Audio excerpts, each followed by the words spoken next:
La venganza de Iván, escrito por Anaís Veloz. Historias macabras para no dormir. En la descripción, el link de su página de Facebook. Visítala. Nunca creí pasar por esta pena tan grande, ni mucho que la justicia nos dejara solos cuando más lo necesitábamos. Mi hijo Iván decidió estudiar la carrera de arquitecto en una universidad privada.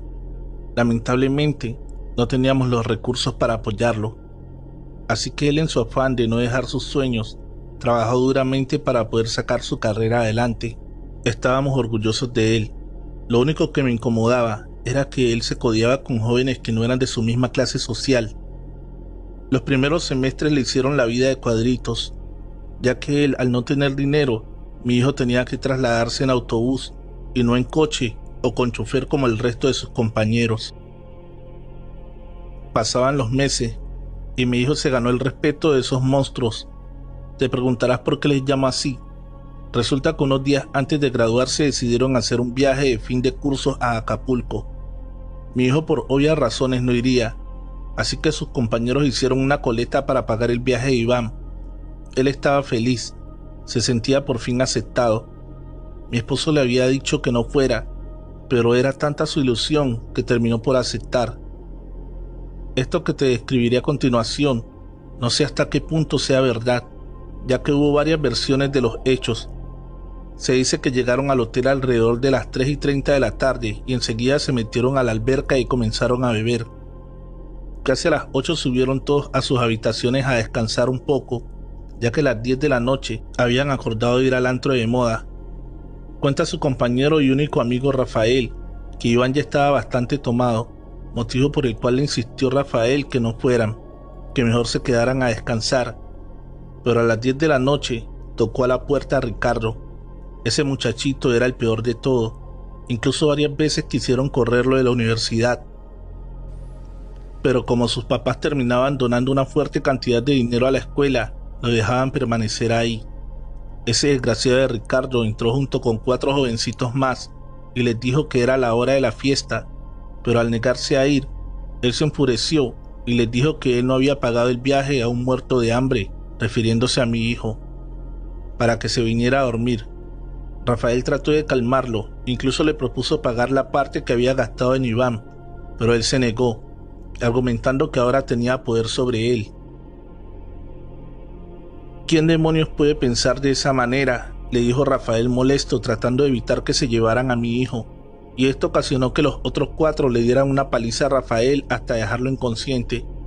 La paliza fue tal que quedó tirado en el suelo, hasta que la señora del aseo del hotel lo encontró cuando iba a limpiar su habitación. Rafael estuvo internado por 3 días debido a las lesiones, pero eso no fue impedimento para que el resto de su grupo siguiera con sus vacaciones. Rafael estaba muy sentido con mi hijo por no haberlo ido a visitar en esos días, pero fue cuando salió que se dio cuenta que mi hijo se había esfumado.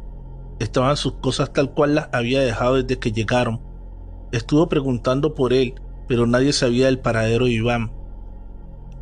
Él nos llamó por la mañana y dijo que era urgente que estuviéramos allá, ya que él había hablado con compañeros, personas del hotel, hospitales, incluso al reclusorio, pero nadie podía dar informes de él.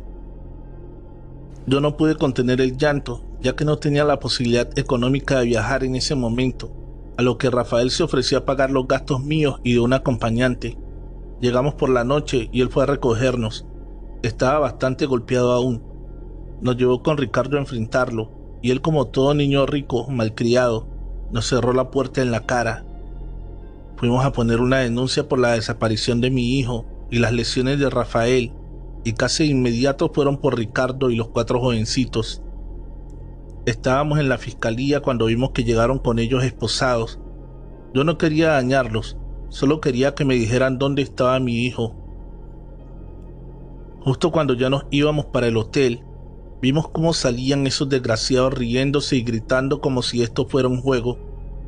Me regresé a gritarles el porqué de su liberación y solo se limitaron a decir que eran órdenes de arriba, que si yo sabía lo que me convenía, ya no le moviera. Estaba desesperada. Mi única esperanza era que la policía me ayudara, pero veo que pudo más el dinero que la vida de mi hijo. Le dije a Rafael que no me iría hasta encontrar a mi Iván. Cuando íbamos rumbo al hotel, empezó a sonar una canción que solía gustarle mucho a mi hijo y comenzamos a recordar momentos felices que habíamos tenido con él. Justo antes de terminar la melodía, empezó a haber algo de interferencia y todos pudimos oír claramente la palabra mamá. Fue algo tan sorpresivo que Rafael enfrenó de golpe. ¿Escucharon eso?, dijo a estarse sorprendido. A lo que yo le respondí que sí, que era la voz de mi hijo. Estos desgraciados me lo mataron. Calla, mujer, me respondió mi esposo. Iván está vivo. Pusimos el coche nuevamente en marcha y al llegar al cuarto de hotel estaban las cosas de mi hijo todas revueltas y había bastante tierra por doquier. Pero solo del lado de Iván. Del lado de Rafael estaba extremadamente limpio. Como era ya de madrugada, limpiamos con lo que pudimos nosotros mismos. El resto de la noche fue imposible dormir ya que podíamos escuchar pasos en todo el cuarto. Incluso en varias ocasiones abrieron la regadera y al ir a cerrarla, el baño estaba totalmente lleno de tierra. Casi al amanecer, escuchamos el llanto de un hombre, pero al encender la luz no había nadie. Rafael nos llevó por algo de desayunar y nos comentó que todo lo que había pasado en la noche eran señales, que a lo mejor Iván estaba tratando de comunicarse con nosotros. «¿Pero qué cosas dices, muchacho?», le respondió mi esposo. «Mire, señor, con todo el respeto, esto no es normal y no pueden negármelo. En la mañana hablé con mis papás y le conté lo sucedido. Ellos apreciaban mucho a Iván y me pidieron que lo llevara con su padrino. Mis padres aseguran que él lo encontrará». «¿Y quién es su padrino, Rafael?». «No podemos ir molestando a tu familia. Ya suficiente es con que nos hayas pagado el viaje y nos estés ayudando». «Creo que no me estoy explicando. Mis padres practican la santería desde hace muchos años. Solo la usan para protección de ellos y sus negocios. Mis padres estaban a punto de la quiebra, pero su padrino los ayudó y ahora, gracias a Dios y a él, son personas muy exitosas». «Ay no, mijito, eso debe costar una fortuna. Y como te podrás dar cuenta, no tenemos ni en qué caernos muertos. No se preocupen, mis padres acordaron pagar todos los gastos. Ellos también quieren que encontremos a Iván, pero para eso hay que viajar, hoy mismo a Veracruz. Él es una persona muy ocupada, pero por cariño a mis padres nos atenderá de inmediato».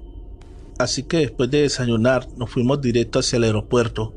Hicimos 2 horas 45 minutos demasiado rápido para la distancia que es. Ahí nos esperaba una camioneta muy lujosa que había mandado el mentado padrino a recogernos. Yo esperaba que nos llevaran un cuartito en un patio para darnos una limpia o algo así. Pero vaya sorpresa que nos llevamos a llegar a una casa hermosa y muy grande. Se podía ver a simple vista que había dinero. Al entrar nos dimos cuenta que se encontraba varias gente esperándolo, pero era pura gente elegante. No sabía que los de dinero acudían con esta clase de personas. Cuando nos pasaron inmediatamente, dijo alto: «No pueden pasar todos». «¿Cómo?», le respondió Rafael. «Padrino, mis padres esta mañana me dijeron que usted estaba de acuerdo en que viniéramos los 3. «Así es, muchacho, pero ustedes son 4 y no 3. «¿Pero qué demonios?», dijo mi esposo. «¿Cómo es que dices que somos 4 si eres ciego?». Yo, algo penada, traté de disculparme por las palabras tan ofensivas de mi esposo, y el padrino me respondió: «Tranquila, mujer. Habla su dolor de padre, y en efecto, soy ciego, pero eso no me impide que pueda ver lo que el ojo humano no. Y si les digo que no vienen solos, es porque un joven desnudo viene tras de ustedes». «¿Y quién es, padrino?», le preguntó Rafael. Él se quedó viendo fijamente a mi lado derecho y empezó a preguntar: «¿Qué es lo que buscas de estas personas, muchacho? ¿Por qué los sigues? ¿Quién eres?». «Su nombre es Iván», dijo el padrino, «y dice ser hijo de ustedes. ¿Eso es verdad?». Yo comencé a llorar nuevamente y mi esposo se rehusaba a creer en eso. Le dijo que los padres de Rafael le habían dicho lo de mi hijo, que todo eso era un truco para sacarle dinero. A ver, muchacho, ¿puedes decirme algo que solo tú y tu padre sepan para que me permita ayudarte? Se quedaron callados por largo tiempo y cuando mi esposo estaba por marcharse, se cerró la puerta de golpe y dijo: ¿Sabes que aún conserva el reloj que le diste el día que fueron a pescar, cuando tú y tu esposa se iban a divorciar? Le dijiste que como quisieras que ese reloj fuera mágico y pudiera regresar el tiempo para no haber discutido de esa manera con tu madre, que me sirviera para recordar que en cuestión de segundos puedes acabar con tu familia. Mi esposo cayó al suelo llorando. ¿Ahora me crees?, dijo el padrino.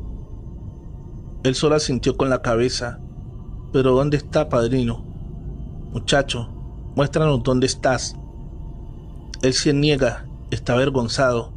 Siente que les ha fallado y no quiere que lo vean así. Eso no importa, hijo, le gritaba yo a la nada. Siempre estaremos orgullosos de ti. Dame la oportunidad de abrazarte por última vez. Se me parte el alma de no encontrarte. Le pidió a Rafael que se acercara y después de susurrarle algo, nos dijo que el padrino viajaría de regreso con nosotros, que si no teníamos inconveniente alguno. Aceptamos de inmediato y nos fuimos. Fue algo tan sorprendente porque al llegar a Acapulco y al subirnos al coche del padrino, puso su mano sobre la pierna de Rafael y este comenzó a conducir, como si alguien lo estuviera guiando. Estaba como en trance, no hablaba ni miraba para otro lado, que no fuera enfrente. Traté de hacerle algunas preguntas, pero el padrino ponía su dedo en su boca como diciéndome que me callara. Después de hora y media de camino, Rafael saca su teléfono celular y comienza a decir: Sí, bueno, con la policía. Acabamos de hallar un cuerpo en el kilómetro tal. ¿Pero de qué demonios habla este muchacho?, pensaba. ¿Cuál cuerpo si estamos en carretera? A los pocos segundos vi el kilómetro que había mencionado. Se enfrenó y puso las intermitentes. Se bajaron del carro Rafael y el padrino y nosotros detrás de ellos. A ver, muchacho, ya estamos aquí. Muéstranos dónde estás. La mano de Rafael señaló un gran arbusto seco que se encontraba como a 50 metros. Mi esposo corrió hacia aquel arbusto y comenzó a buscar. Cuando lo vemos que comienza a llorar y a jalarse el cabello. No, por favor, no. Esto no puede ser posible. Corrimos a toda prisa y efectivamente, ahí estaba el cuerpo de mi hijo desnudo, tapado solo con un montón de basura. Estaba totalmente golpeado. Incluso cuando lo sacamos de entre los arbustos, nos dimos cuenta que tenía un enorme palo metido en el recto. Esto terminó de destrozarnos. ¿Pero qué te hicieron, mi amor?, le decía a mi esposo. ¿Qué fue lo que te hicieron esos malditos malnacidos? Que sienten que por tener dinero pueden acabar con la vida de personas tan buenas como tú. En ese momento llegó la policía y el CEMEFO a levantar el cuerpo. El padrino nos dijo que Iván quería venganza. Nos describió con detalle todas las torturas y humillaciones a las que fue sometido. ¿Y por qué? ¿Por qué le hicieron todo esto?, dijo Rafael, que también estaba vuelto nada. Porque el joven Ricardo estaba enamorado de él, y al no ser correspondido por Iván, se enfureció tanto que se volvió loco hasta matarlo. Ricardo es gay. No puede ser posible. ¿Y qué podemos hacer para que Iván se vaya en paz? Nada, él no se irá de aquí hasta no haber cobrado venganza. Solo nos queda ponerle su vaso con agua y una veladora para que no se pierda en la oscuridad. Y por nada del mundo deben permitir que se quede sin luz. Con el corazón destrozado, nos regresamos nuevamente a nuestra ciudad. Los padres de Rafael nos ayudaron con el traslado del cuerpo de mi hijo, y en el funeral estuvieron compañeros, maestros, vecinos, y cerca de las 9 de la noche se atrevió a llegar Ricardo, con un gran arreglo de flores.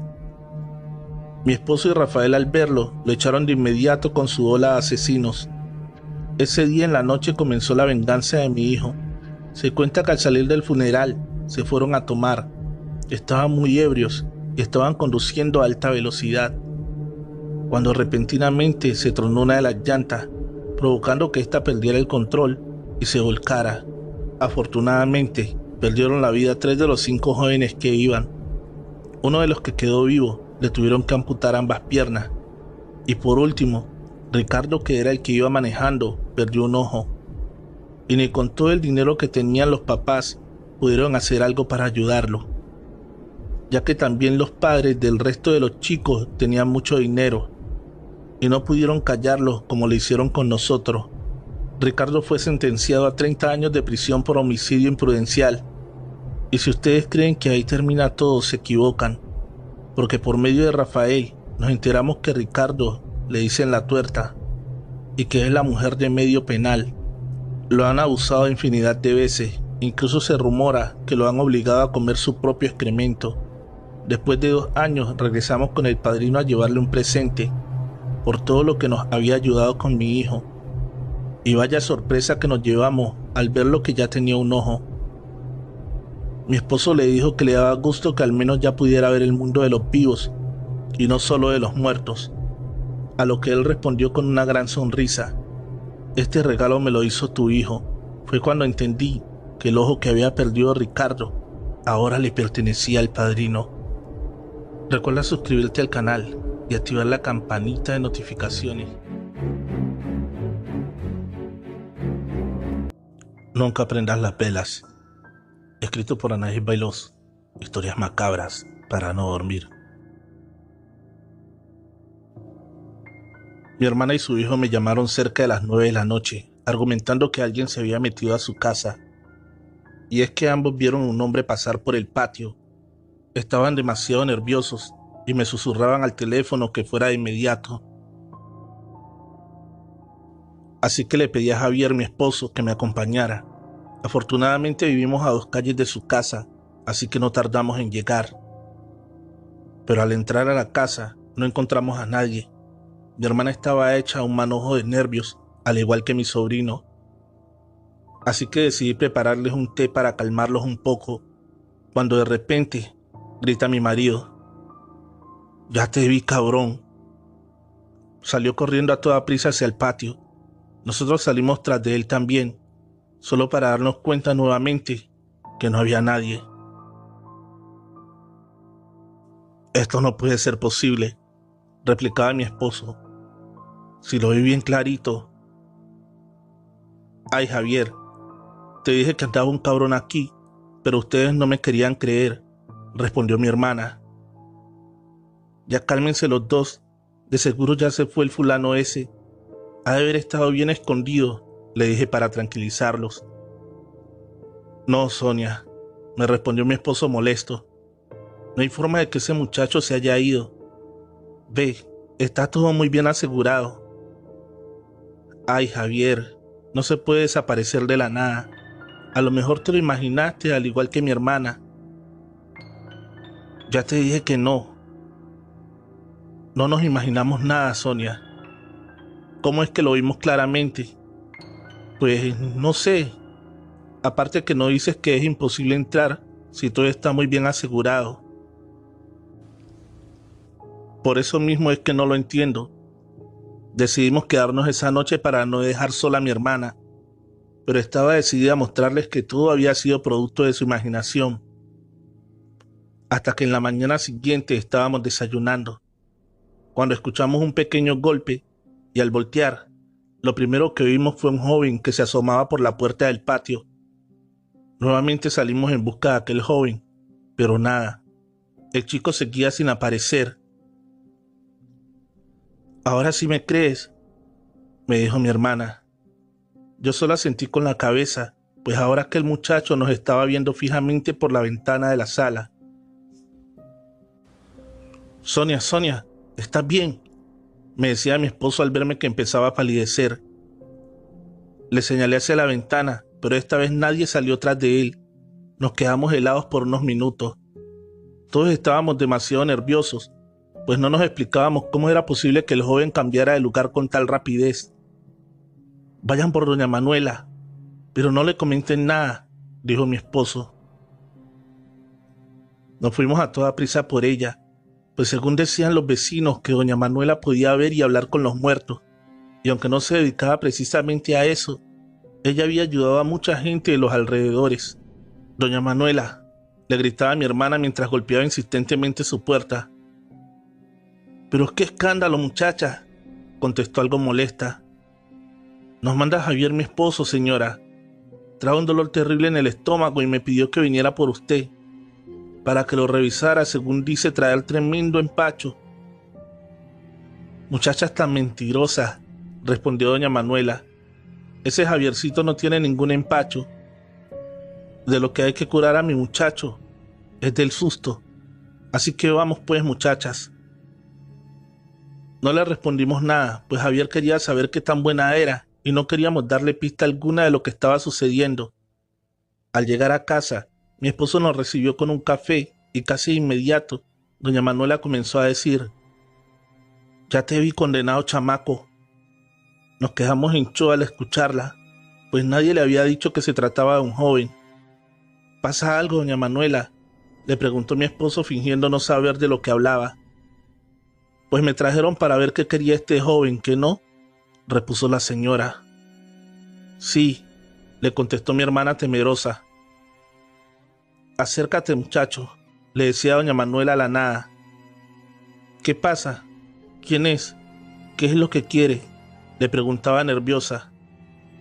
«Simón, ¿eres tú?», preguntó doña Manuela bastante sorprendida. «Un teléfono, rápido, por favor». En ese momento Javier sacó su celular y se lo dio. «Marca este número, hijito, que yo no le entiendo a esos aparatos». Después de marcar, esta preguntó por Martina, la señora que vendía comida por la avenida principal. «Martina, ¿dónde está Simón?». «Ay, Manuela, se nos fue». «Martina, presta mucha atención a lo que te voy a decir. Aquí tengo a Simón enfrente. Estas gentes acudieron conmigo porque había un ser que los molestaba, pero al llegar me di cuenta de que es Simón». «¿Cómo me vas a decir eso, Manuela?». «¿Cómo? Hay más», interrumpió doña Manuela. «¿Cuántos más son, Simón? ¿Pero qué es lo que recuerdas? ¿Estás seguro de eso?». Nadie entendíamos qué pasaba, solo veíamos a la señora hablarle y gritarle a la nada. «Martina, Simón dice que busca a sus amigos que salieron de una fiesta pasada a la medianoche. Después escuchó un golpe muy fuerte y cuando despertó estaba aquí en la colonia. También murieron los otros jóvenes, Martina. Con Simón fueron 3, Manuela. Pero dime qué es todo esto». «Tu nieto, Martina, que no se ha dado cuenta que ha muerto». Al decir aquello, salieron volando las tazas de café y comenzaron a abrirse y a cerrarse las puertas fuertemente. «Cálmate, muchacho. Tienes que ser fuerte y buscar la luz. Tú, al igual que tus amigos, ya no pertenecen aquí. Por Dios, Manuela, dime lo que está pasando». «Martina, investígame dónde tienen velando a los otros muchachos. En un rato más voy para allá». Al colgar nos explicó que el muchacho no tenía idea de que estaba muerto, y al enterarse de esto, entró en la etapa de negación. Por eso había comenzado a aventar cosas en señal de desaprobación. «¿Y qué podemos hacer, doña Manuela?», preguntó mi esposo. «Llevarlo, hijito, llevarlo a que vea a sus amigos, para luego llevarlo a donde lo están velando a él, y así de una vez por todas se dé cuenta que ya no está vivo». «Oiga, doña Manuela, ¿y por qué vino aquí con nosotros si no lo conocemos?», repuso mi hermana. «Ay, muchacha, has de haber tenido alguna vela prendida». «Sí, le prendo una todos los días a San Juditas, doña Manuela». «Ya ves, eso fue lo que pasó entonces. Al pasar su alma por aquí y ver la luz aquí, se quedó. Por eso nunca debes prender velas durante la noche, ya que las almas que andan en pena buscan la luz para poder trascender». Sonó el celular de Javier y era doña Martina que le daba las direcciones e indicaciones de cómo llegar a cada velorio. Después de colgar, doña Manuela gritó de nuevo: «Es hora, muchacho, de que te desengañes». Llegamos al primer velorio y nosotros por respeto nos quedamos afuera. Solo entró doña Manuela y lo que decía ser el espíritu de Simón. De ahí salimos de inmediato porque, según doña Manuela, Simón había golpeado la tapa del féretro tan fuerte que estuvo a punto de caer. Por tal motivo decidimos evitar ir al segundo funeral del amigo del joven, yéndonos directamente al funeral de Simón. Antes de entrar, le pedimos que desalojaran la sala, pero sus padres se negaron rotundamente. Así que sin más se dirigió doña Manuela al féretro, y ahí empezó lo más aterrador que he visto en mi vida. Pues se escuchó un horrible grito como de dolor. Todos los asistentes salieron corriendo de la sala de velación cuando los innumerables arreglos florales comenzaron a salir volando en diferentes direcciones. Las sillas comenzaron a temblar en simultáneo. Todo aquello parecía sacado de una película de terror. «Basta», gritó doña Manuela. «Tienes que tranquilizarte y aceptar que ya no estás aquí». Todo se logró mantener tranquilo por un momento. Así decidimos ir afuera a tomar un poco de aire, cuando nuevamente nos hizo entrar un golpe ensordecedor, y esta vez quedamos atónitos ante tal escena, pues el féretro de Simón se encontraba en el suelo y el cristal del mismo totalmente rasguñado. Doña Manuela decidió que nos marcháramos, pues esa alma de aquel joven atormentado no estaba dispuesto a marcharse por el momento. Por eso les digo, no olviden apagar sus veladoras por las noches. No vaya a ser que corran con la misma suerte que yo, y un alma en pena quede aferrada a su casa. Recuerda que la mejor forma de apoyar este canal es dejando un like y un bonito comentario. Mi novio Fabián, escrito por Anaís Veloz. Historias macabras para no dormir. No sé cómo comenzarte a contar lo que me sucedió, pero espero que en lugar de juzgarme, alguien de tus lectores pueda darme realmente un consejo que me ayude a terminar con esta situación que estoy viviendo. Mi novio Fabián murió hace 2 meses en un accidente de moto. Debo confesar que fue una relación bastante tormentosa, pues realmente nunca pudimos llevarnos bien. Y créeme que no lo culpo solo a él, pero soporté infinidad de cosas por lo que yo creía que era amor. Recuerdo que el día del accidente habíamos tenido una fuerte discusión debido a que nuevamente lo había descubierto siéndome infiel. Le dije que se marchara y que nunca se lo perdonaría. Él se subió a su moto y se fue a toda prisa. Ni siquiera se tomó el tiempo de darme una explicación. Lloré todo el resto de la tarde hasta quedarme dormida. Cuando escuché a mi madre entrar a la casa gritándole a mi hermana: «Nadia, Nadia, tu hermana ha tenido un accidente». Salí de inmediato al escuchar aquello y al verme, mi madre corrió a abrazarme. Mi hermana Nadia y yo la miramos con extrañeza. «¿Pero qué te pasa, mamá?», preguntó mi hermana asustada. «Ay, hija, me acaba de hablar la mamá de Fabián, que le avisaron que había tenido un accidente y que Flor iba con él. Te juro que sin pensarlo me salí del trabajo y venía por ti, ya que no me atrevía a ir sola al hospital». «Tranquila, mamá, yo estoy bien», le dije tratando de calmarla. «Pero si no eres tú la que iba con Fabián, ¿entonces quién era?», me preguntó mi madre algo confusa. «No sé, debió ser una de tantas con las que me engaña. Ojalá se mueran por traidores», respondí molesta. «Cállate, Flor, no digas eso ni de broma. Mira que las palabras tienen poder, y por muy enojada que estés, no debes desearle la muerte a nadie». «Ay, mamá, ¿y lo que yo he sufrido por su culpa qué?». «Allá él lo pagará con Dios. Tú no eres nadie para juzgar a esos muchachos. Así que ponte unos tenis, que iremos a ver cómo está ese muchacho». «Estás loca si piensas que voy a ir a ver a ese cabrón.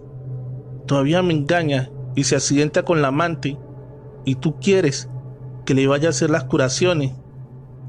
«Por Dios, Flor, ten un poco de empatía. No vaya a ser que les haya pasado algo grave y te arrepientas toda la vida». Ojalá le hubiera hecho caso a mi madre, pues ese día no hubo poder alguno que me sacara de la casa para ir a verlo. Mi madre, muy molesta, se fue con mi hermana al hospital y a las pocas horas me marcó. pues desafortunadamente Fabián y la chica habían muerto. En ese momento juro que no sabía qué pensar. La noticia me había caído como balde de agua helada, pues tuve la oportunidad de despedirme y no lo hice. Al llegar, mi mamá y mi hermana me dijeron que Fabián estuvo preguntando por mí antes de que le diera el infarto. Yo solo las miraba sin poder decir palabra alguna, y mi madre, al verme en ese estado, me dio una pastilla para dormir. Toda esa noche estuve soñando con Fabián. Recuerdo que desperté cerca de las 3 de la mañana con una sed terrible, y cuando regresaba nuevamente a mi habitación, vi a Fabián sentado en mi cama.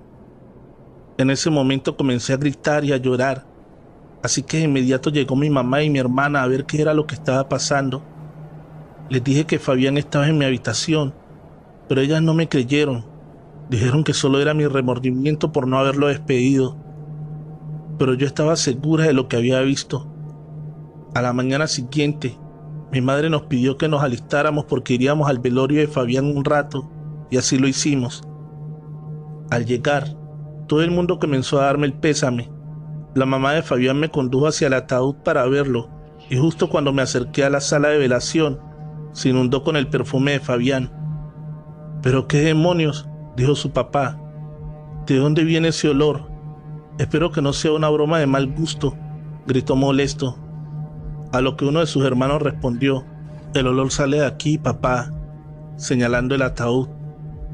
Mi madre, asustada, se disculpó y dijo que nos marcháramos, pero justo antes de salir nos aventaron un enorme regalo de flores que nos impidió el paso. «Tal vez Fabián quiere que se quede un poco más», nos dijo la mamá de Fabián, bastante afligida. Mi madre asintió con la cabeza y regresamos a sentarnos. Nadie nos dijo que iría por un café porque la estaba venciendo el sueño, y es que entre el susto y los nervios habíamos perdido la noción del tiempo. Pasada ya la medianoche, nos sentíamos hambrientas y bastante agotadas. Le dije que yo la acompañaría por el café, pero ella se negó argumentando que eso podría hacer enojar a Fabián. Aún había varias personas en la sala de velación, pues al igual que nosotras estaban bastante desconcertados y temerosos de marcharse. Cuando regresaba Nadia con los cafés, soltó un grito tan aterrador que hizo que todos volteáramos a verla. «¿Qué te pasa, Nadia?», gritó mi mamá molesta. «Fabián, mamá», dijo señalando hacia un rincón de la sala. Todos miramos hacia donde señalaba Nadia y efectivamente lo pudimos ver por breves segundos. En ese momento salimos corriendo de la sala y el papá de Fabián cerró de inmediato las puertas. Se podía escuchar cómo aventaban cosas ahí dentro, pero nadie se atrevía a entrar. Hasta que uno de los guardias de los funerales, al escuchar aquel escándalo, se acercó a ver lo que estaba pasando. Después de contarle lo sucedido, ese se armó de valor y abrió las puertas para sorpresa de todos. El lugar estaba hecho un desastre.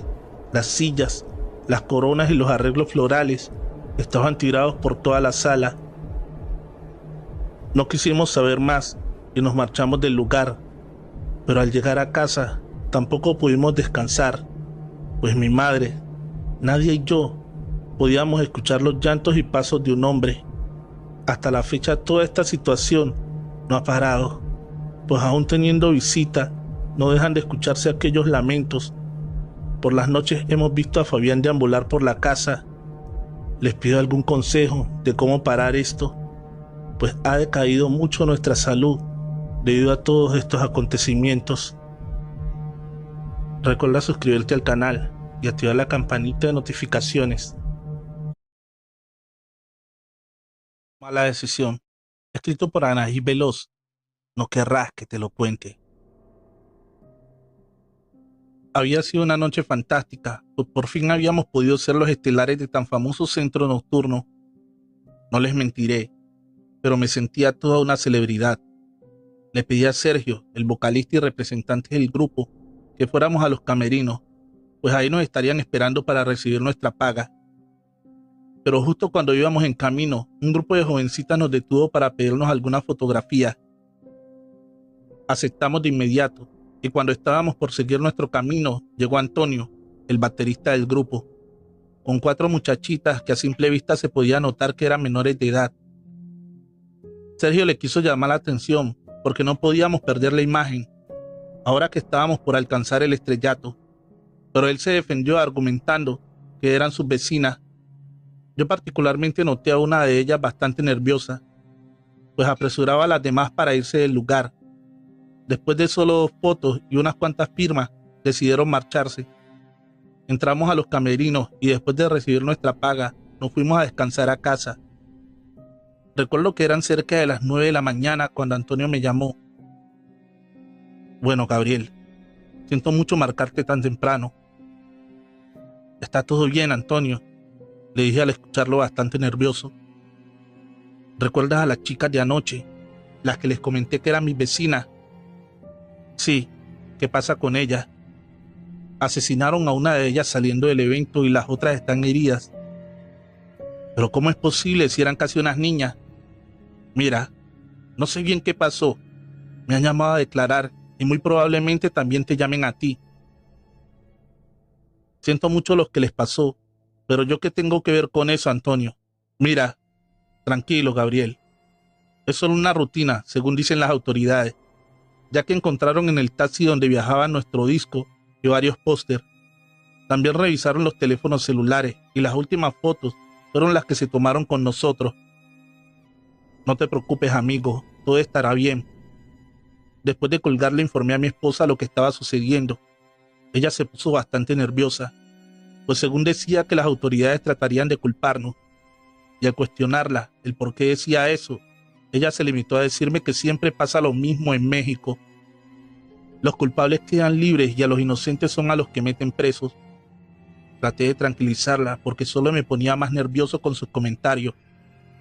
Pasaban las horas y nadie se ponía en contacto conmigo para declarar.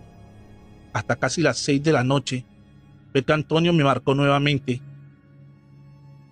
Gabriel, te llamo para avisarte que todo está solucionado. No serás llamado a declarar. ¿Pero qué fue lo que pasó, Antonio? Las chicas salieron del hospital y le han contado a toda la policía. Afortunadamente para ellas fueron heridas superficiales. Qué pena que no pueda decir lo mismo de Saray. Sí, hombre, qué pesar. Le daré la noticia a mi mujer, que ha estado muy nerviosa todo el día. Por cierto, Gabriel, quería pedirte un último favor. Claro, dime, ¿en qué te puedo ayudar? Pues hoy a las 8 de la noche velarán en su casa Saray y me han pedido las chicas que si pudiéramos ir a tocar un rato a su funeral. Tus padres ya lo han autorizado. Lo siento, Antonio, pero realmente esto me tiene muy nervioso. Discúlpame, pero de verdad no puedo. No te preocupes, Gabriel, entiendo. Esto ha sido muy difícil para todos. No les negaré que hasta cierto punto tenía un poco de remordimiento por haberme negado a ir. Esa noche le dije a mi esposa que el remordimiento me comía por dentro, que iría en la mañana muy temprano para acompañarlos al panteón, ya que en mi ciudad es muy común quedarse velando toda la noche. Así que la mañana siguiente me preparé muy temprano para dirigirme a su encuentro, y como Antonio me había dado la dirección el día anterior, no tuve problemas en llegar. Lo que me pareció bastante extraño fue ver sentado en la puerta de la casa lo que parecía ser un cuerpo cubierto con una sábana guinda. Comenzaba a llenarme de temor, porque la calle estaba tan sola que no parecía un velorio. Decidí marcarle a Antonio antes de cometer la imprudencia de tocar a la puerta, y este me contestó bastante alterado. Antonio, estoy aquí en la dirección de la chica. Lamento mi comportamiento ayer. Espero me permitan acompañarlos al panteón. ¿Pero qué demonios haces ahí, Gabriel? Vete inmediatamente. ¿Pero qué pasa? Entiendo que están molestos, pero... Mira, Gabriel, voy para allá. Solo no dejes de caminar. Yo te encuentro en el camino. Empecé a caminar cuando a los pocos minutos Antonio hacía sonar el claxon para que me subiera a su camioneta. ¿Pero qué pasa contigo, Gabriel? ¿Cómo te atreves a venir después de lo que pasó ayer? Me decía mientras pasaba la mano sobre su cabeza una y otra vez. ¿Qué fue lo que pasó? ¿Qué te tiene tan nervioso? De verdad nunca te enteras de nada. Mira, te contaré cómo sucedieron las cosas. Después que abandonaron el salón de baile esa noche, tomaron un taxi para dirigirse a la casa de Saray. Ahí fue cuando comenzó todo. Relatan las chicas que una camioneta comenzó a seguirla y le hacían señas al taxista para que detuviera el paso. Pero este, en lugar de dejarse intimidar, le aceleró al carro para tratar de perderlos. Anduvieron persiguiéndolo cerca de 10 minutos, hasta que por fin se les cerró una camioneta, provocando que el taxi se detuviera de una manera muy brusca. Se bajaron corriendo unos hombres fuertemente armados y comenzaron a gritarle al taxista: «A ver, hijo de la chingada, ya valiste madre», le dijeron mientras otro le daba un balazo en la pierna. «A ver si te sigues haciendo el héroe, cabrón». Estaban discutiendo con el taxista cuando un tercero abre la puerta trasera del taxi donde iba sentada Sarai. La mira fijamente a los ojos y le dice: «Ahí te manda saludos el patrón, mija». Dicho eso, dispara a centímetros de su frente, provocando que los sesos quedaran esparcidos sobre el vidrio.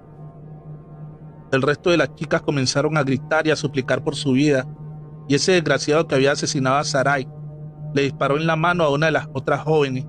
Después de que ésta le aventara la pistola, cuando se la puso sobre los genitales, pudo ver claramente cómo se desprendían 2 de sus dedos para luego quedar tirados sobre el suelo, cual si fueran basura. A la tercera y última le fue bastante bien, pues ella solo perdió 2 piezas dentales después de haberla golpeado con el arma en el rostro. Sin decir una palabra y con la adrenalina al 1000, el taxista emprendió su huida después de que estos desgraciados se largaran del lugar, dejando a aquellas personas heridas. El taxista pudo llegar a un hospital con mucha dificultad. Lamentablemente le informaron del deceso de Sarai. Después de tomarle la declaración a él y al resto de las jóvenes, los dieron de alta y fueron a ayudar a los padres de Sarai. Me contactaron y me pidieron acompañarlos con música, porque según decían, ella amaba nuestra música. Así que después de hablarle y haberte negado a asistir, tuvimos que buscar quien te reemplazara, y eso ocasionó que llegáramos tarde. Nos presentamos al funeral casi a las 8 de la noche. Apenas nos estábamos acomodando para comenzar a tocar, cuando de repente escuchamos un fuerte rechinido de llantas y en cuestión de segundos estaban dentro de la casa varios hombres armados que empezaron a abrir fuego, rafagando el ataúd de Sarai, provocando que éste se deshiciera por completo y dejara al descubierto el cuerpo de la chica o lo que quedaba de él, ya que debido a los impactos también quedó en muy mal estado. La gente comenzamos a tirarnos al suelo tratando de evitar que una de las balas nos tocara, pero gracias a Dios nadie más salió herido esa noche. La madre de Sarai, por temor a que regresaran, decidió tomar el cuerpo y envolverlo en una sábana y ponerlo afuera de su casa para evitar que esos hombres volvieran a ingresar. Se rumora que Sarai trabajaba para un narco bastante poderoso y que a ella se le había hecho fácil robarle 50,000 pesos, y ese hombre le había jurado que la encontraría y pagaría muy cara su traición. Después de escuchar tan terrible confesión, le pedí que me llevara a casa y, para ser honesto, no nos presentamos en el panteón. Según cuentan, que a los padres de Sarai les quitaron la casa y el carrito con que tanto sacrificio habían comprado. Ellos lo perdieron todo por la deuda de su hija. Por eso, les digo que no cometan el error de Sarai. No estén dispuestos a que sus padres paguen la factura de sus malas decisiones. Recuerda que la mejor forma de apoyar el canal es dejando un like y un bonito comentario. Si aún no estás suscrito, no olvides darle fuerte al botón de suscripción y activar la campanita de notificaciones. Búsqueda implacable. Escrito por Anaís Veloz. Historias macabras para no dormir. Hola, mi nombre es Cristina y soy parte de un grupo de búsqueda de personas desaparecidas que mi padre formó. Cuando desapareció mi hermana Regina hace 9 años, el día que esos malditos se llevaron a mi hermana, se llevaron una parte de cada miembro de mi familia. La buscamos día y noche, pero ella no aparecía. Pedimos ayuda a la policía, pero siempre se nos negó, argumentando que teníamos que esperar, que era muy probable que se hubiera ido de fiesta o con el novio. Pero ¿cómo era posible que nos dijeran eso? Si era una niña de tan solo 11 años. Mi madre no se quedó cruzada de brazos y se organizó con los vecinos para comenzar a buscarla. Pedimos las cámaras de la tienda donde había sido la última vez que la habían visto y se las llevamos a las autoridades, pero ellos seguían sin hacer nada. Conforme pasaban los días, se nos iba uniendo cada vez más gente que tenían a su madre, hermana, sobrina, novia o hija desaparecidas. El primer cuerpo que encontramos fue el de una mujer no mayor a 35 años. A ella la encontramos debajo de un puente a las afueras de la ciudad. Estaba semidesnuda y con un impacto en la cabeza. Tenía poco de muerta, ya que aún no presentaba alto grado de descomposición. Después de ponernos en contacto con su familia, su esposo decidió unirse al grupo de búsqueda en agradecimiento por haber encontrado a su esposa. Pasaban y pasaban los meses y no encontrábamos a mi hermana, hasta que yo, un poco desconsolada, me acerqué a mi madre una noche. Ella preparaba las mochilas con agua y algo de comida para salir a la mañana siguiente muy temprano, a reiniciar la búsqueda, ya que vendrían 4 grupos de búsqueda de otros estados a ayudar a encontrar a mi hermana y al resto de las chicas. Mamá, ¿no crees que es momento de rendirnos? Llevamos mucho tiempo buscando a mi hermana. No creo que la vayamos a encontrar. Tenemos que hacer nuestra vida. Ella me miró molesta y me respondió: ¿a qué vida te refieres, Cristina? Si al llevarse a tu hermana, se llevaron mi vida. Se me acabaron las lágrimas, hija, pero no se me ha acabado la sed de justicia. Y voy a encontrar a tu hermana viva o muerta. Sentí mucha pena de mis palabras, así que al día siguiente me alisté muy temprano y le dije a mi madre: hoy es un buen día para encontrar a mi hermana. Tomó mi mano y comenzamos a caminar. Al llegar al punto de encuentro, uno de los muchachos de un grupo foráneo dijo que le habían pasado la ubicación de un sitio donde seguido los grupos delictivos tiraban, enterraban y quemaban los cuerpos de sus enemigos o sus víctimas. Así que sin perder tiempo nos dirigimos hacia aquel lugar. Ese día fue bastante fuerte, ya que casi de inmediato localizamos el primer cuerpo. Y conforme pasaban las horas, seguíamos encontrando más y más. Unos en alto grado de descomposición, otros eran solo los huesos, y otros tantos que parecía que los hubieran asesinado la noche anterior. Uno de los que más me impactó fue un hombre que se encontraba dentro de un barril de lámina. Estaba cubierto con cemento. Lo único que se podía ver de fuera era un dedo, o al menos eso creía, ya que después me enteré que era la punta de su nariz. Estaba por oscurecer y ya habíamos encontrado 16 cuerpos, pero de mi hermana nada. Ya cuando nos dirigimos a la camioneta para marcharnos del lugar, mi madre se da la vuelta y al preguntarle qué es lo que hacía, ella entre llantos dijo: tu hermana está aquí y no me iré sin mi hija. No sé si fueron sus palabras o verla tan segura que todos agarramos nuevamente las palas y comenzamos a cavar. La noche nos cayó encima, así que no estábamos aluzando con lámparas y las luces de las camionetas. Y fue así que a las 9:30 de la noche, y después de 4 años, por fin pudimos encontrar a mi hermana enterrada al lado de un mezquite. Se preguntarán, ¿cómo es que supimos que era ella? Porque aún llevaba un reloj que mi madre le había regalado en su cumpleaños y que lo había mandado a grabar con su nombre. Mi madre cayó de rodillas y abrazó los restos de mi hermana y le decía: ahora estás con mami, hija, y te llevaré a casa. Todos aplaudían y lloraban. Por fin había acabado toda esta pesadilla.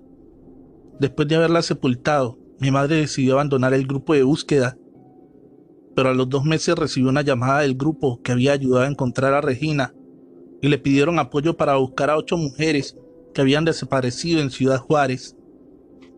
Y ella no se pudo negar, ya que tenía una deuda con toda esa gente. Así que al día siguiente viajamos 25 personas a ayudar. Al llegar les dijo mi mamá que sería la última vez que estaría en el grupo, ya que quería descansar y vivir su duelo. Ellos lo entendieron y aceptaron la decisión de mi madre. Así que nos dirigimos hacia el desierto donde iniciaríamos la búsqueda. Ese día lamentablemente no pudimos encontrar nada. Y cuando nos disponíamos a marcharnos, gritó una de las señoras: no me iré de aquí hasta encontrar a mi hija, así muera en el intento. Mi madre se vio tan reflejada en ella que dijo: Traigan unas casas de campaña que la buscaremos al amanecer. Después que las trajeron y las instalamos, mi madre me dijo que se estaba rindiendo, que todo esto le estaba afectando mucho, que aparte ella ya no tenía nada que hacer allí, porque su hija ya estaba en casa. Se me hizo algo egoísta de su parte, pero ¿quién era yo para juzgarla? Así que le dije que se durmiera, porque mañana sería un día pesado.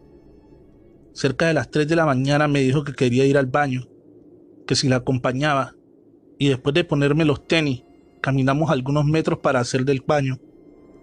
Cuando volvíamos a la casa de campaña, pudimos ver a muchas muchachas, mujeres y niñas alrededor de las casas de campañas.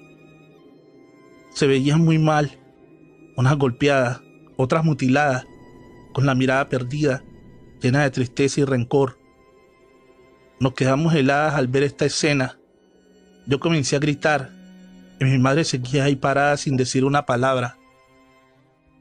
Cuando salieron los del grupo a ver qué pasaba, fui yo quien les contó lo sucedido, ya que mi madre aún estaba en shock.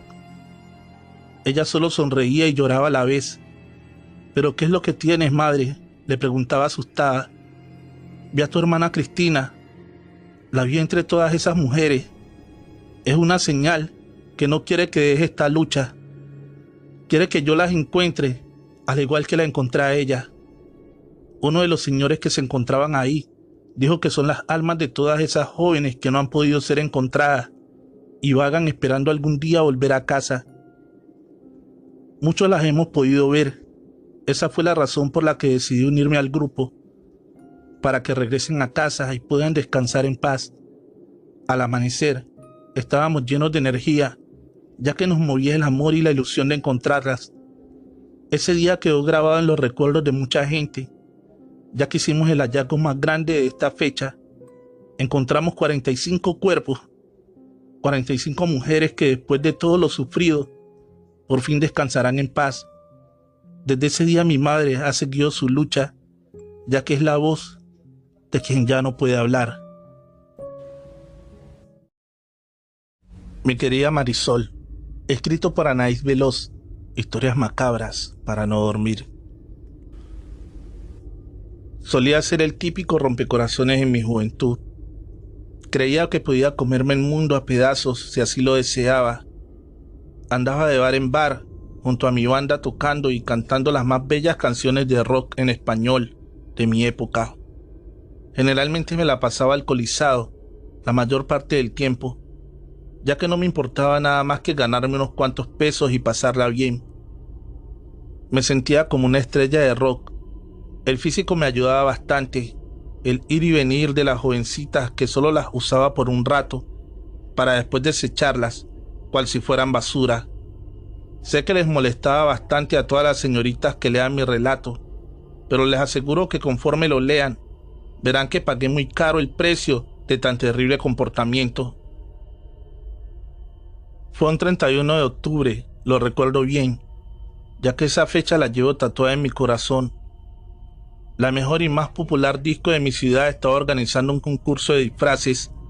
Para tal evento decidieron contratar a nuestra banda, que era una de las más populares. Y fue ahí, justo cuando me subí al escenario, pude ver a la joven más hermosa que mis ojos habían visto. Al fin pude sentir lo que muchos llamaban mariposas en el estómago. No sé qué me pasaba. Tenía nervios de tan solo pensar que esa estructural mujer pudiera mirarme. Pero qué demonios pensaba. Jamás se fijaría en un muerto de hambre como yo. Me llenaba de rabia el solo imaginar que pudiera venir acompañada. Estaba demasiado distraído pensando en ella, que ni siquiera me di cuenta que mis compañeros habían comenzado a tocar. Cuando Pablo, al verme distraído, comenzó a cantar, reaccioné a la mitad de la canción, y justo cuando empecé a cantar, aquella bella mujer alzó su rostro para mirarme. Pareciera que estuviera dedicándole solo a ella aquel concierto. Pasaba y pasaba el tiempo, y yo cada vez me ponía más feliz al ver que ella seguía sola. Quizás tendría alguna oportunidad. Ansiaba terminar para poder ir a platicar con ella. Así que después de un par de canciones más, nos despedimos con la canción de Héroes del Silencio, que se titula Entre dos tierras. Casi al empezar a cantar, pude ver cómo comenzaba a llorar. Me partía el corazón verla así, pero al mismo tiempo estaba sorprendido por la increíble empatía que sentía al verla. Después de terminar, bajé a toda prisa del escenario y fui a buscarla, pero ya no estaba ahí. Comencé a buscarla desesperado, pero no estaba por ninguna parte. Y al preguntar a los meseros, decían nunca haberla visto.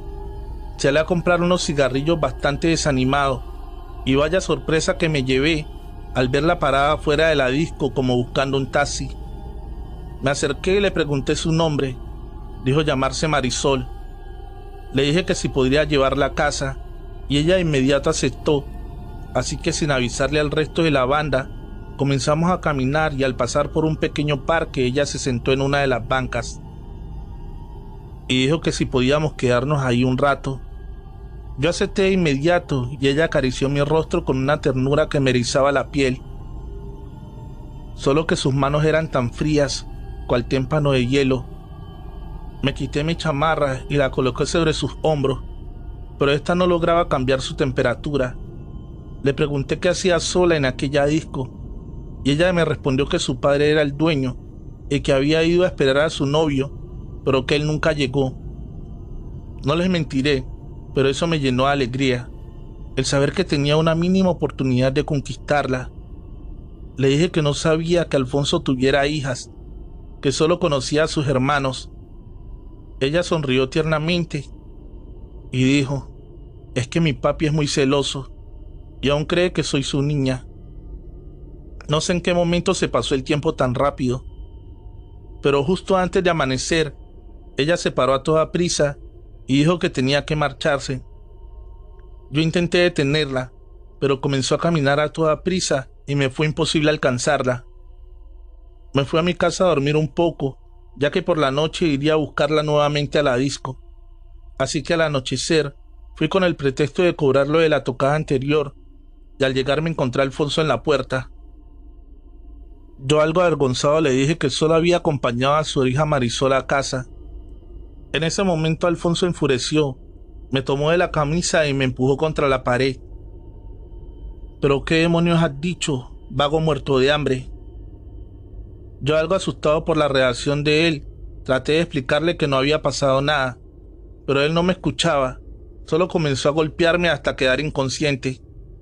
Al despertar me di cuenta que estaba en una clínica y ahí estaba Marisol sentada en una silla al lado mío. ¿Qué haces aquí, hermosa?, le dije con dificultad. Si se entera tu papá me matará. Tranquilo, me dijo mientras besaba mi frente.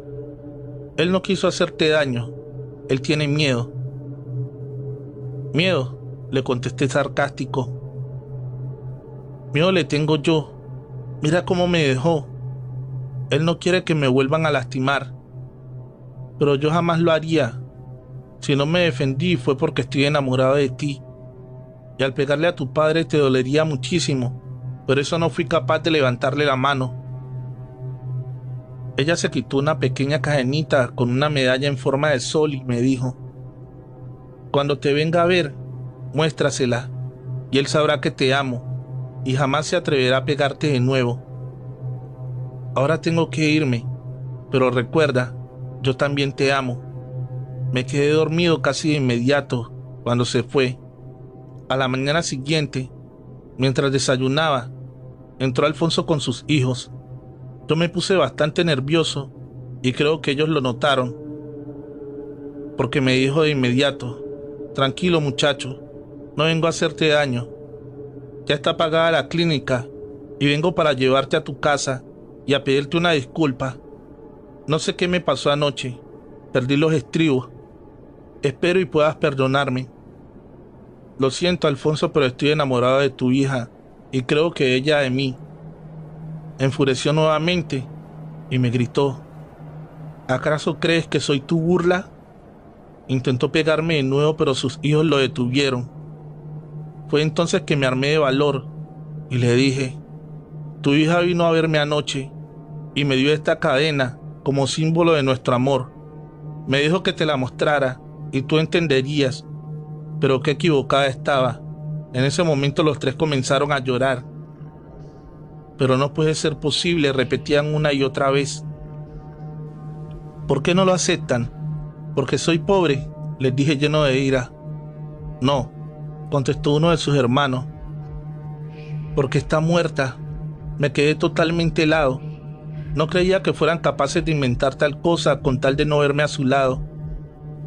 Así que crees que mentimos, me dijo Alfonso. Te llevaré a la tumba de mi hija y después me dirás de dónde sacaste esa cadena. Así que nos fuimos en su coche. Al llegar al panteón, la sorpresa nos la llevamos todos al ver que sobre una de las lápidas estaba mi chamarra. Y al quitarla, pude leer claramente: aquí yace Marisol. Al ver aquello me desmayé al momento, y al racionar fue cuando, con lágrimas en los ojos, Alfonso me platicó que su hija se había quitado la vida por culpa de su novio, ya que después de haberla pedido en compromiso, el infeliz desapareció a 10 días antes de la boda, y después de buscarlo por todos lados, supimos que se había ido a Guadalajara, donde se casó con otra joven. Eso le partió el corazón a mi hija, y después de tomarse unos tragos se cortó las venas en uno de los baños de la disco. Pero lo que más me intriga es cómo es que tú tienes esa cadena, si a mi hija la enterramos con ella puesta. A lo que yo le contesté que la noche anterior había estado conmigo y ella me la dio esperando que usted no me hiciera más daño. Han pasado más de 20 años de lo sucedido y eso marcó mi vida para siempre, ya que jamás he vuelto a poder relacionarme con ninguna otra mujer. Sigo yendo a visitar la tumba de Marisol una vez por semana, esperando volverla a ver y pidiéndole noche tras noche que sea ella que venga cuando mi Señor me llame. Trovadores, este canal le debe todo a su gran apoyo. Agradecería muchísimo si das un like y dejas un bonito comentario. Recuerda suscribirte y activar la campanita de notificaciones. Feliz noche, amante de cuentos de terror.